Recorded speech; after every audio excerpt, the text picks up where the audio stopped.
Job chapter 6. Job's reply to Eliphaz.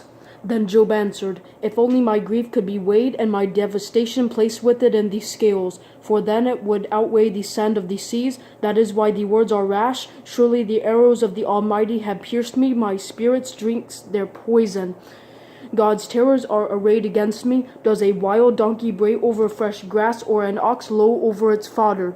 Is bland food eaten without salt? Is there flavor in an egg white? I refuse to touch them. They are like contaminated food. If only my request would be granted and God would provide what I hope for, then that he would decide to crush me, to unleash his power and cut me off. I would still bring me comfort, and I would leap for joy in unrelenting pain, for I have not denied the words of the Holy One.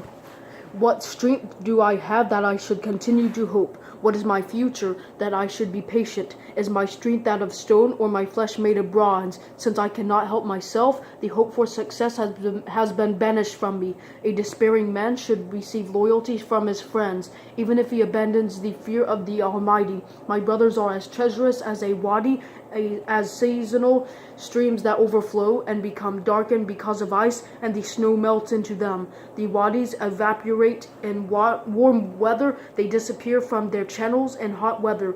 Caravans turn away from their routes, go up into the desert, and perish. The caravans of Tema look for these streams. The traveling merchants of Sheba hope for them. They are ashamed because they had been confident of finding water. When they arrive there, they are frustrated.